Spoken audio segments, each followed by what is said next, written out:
We're talking about the FIRE movement. Financial independence, retire early. Go to our website, yourmoneyyourwealth.com. Click on the special offer once again this week. It's our gift to you.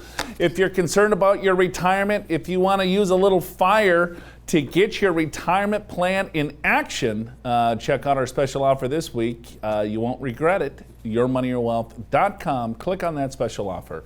Now let's see how you did on that true-false question. Paying down consumer debt is considered an important step to achieving financial independence. Well, that is certainly true, and I think we all know this, right? Consumer debt tends to have high interest rates. Consumer debt is things like car loans, it's credit card debt, which is usually the worst, and student loans as well. It's hard to save a lot of money when you have this debt, so it's important to have at least an emergency fund, but then focus on paying off your debt, and then you'll be able to save a lot more. I don't know if I agree with that 100%, Al. You don't? Because here's what happens to people is that, all right, well, here, I got to focus on debt, I got to pay all this debt down, and all of a sudden, right, you use these years, it's called compound interest for a reason. And if you have prime years where you could be saving, right, where you're not, and you're focusing 100% on student loan debt when you can get an interest rate at 2 or 3%, yeah, I agree with credit card debt.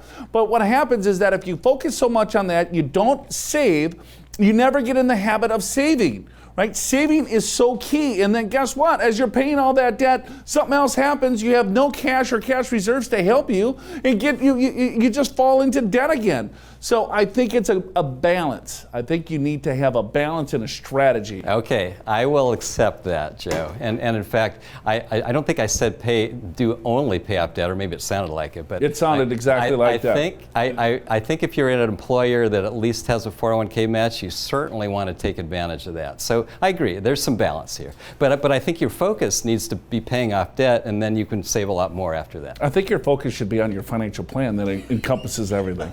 Well, let's talk, Joe, about how you can apply these concepts of the FIRE movement to your own situation at any age.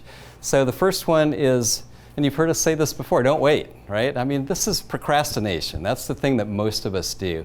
And if we can get started or improve our situation, maybe just save an extra 1 or 2% over what we're saving now, that can make a big difference.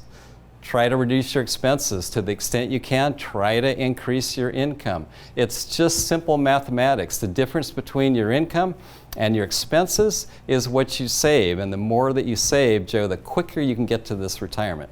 Yeah, and I think more importantly too, it's just really understanding where the numbers are coming from, right? Is that here's my paycheck, right, and here's my expenses. A lot of us don't necessarily spend a lot of time really looking at our expenses. Is that, all right, well here I make this and I spend this, and at the end of the month I either run a deficit or a shortfall. Start with paying yourself first. I can't say that enough. You want to make sure that you start with yourself first and then spend everything else. If you do that, you'll be way ahead of the game. But what most people do is the opposite, is that, all right, well, let me pay my bills, let's do this, all right, we got it. All right, and then the last thing you do is you save into your retirement accounts or save into your brokerage accounts or Roth accounts or whatever. Do the opposite, try that, and then try to increase that saving by a little smidge every month or every quarter or every year. You're going to get there that much quicker.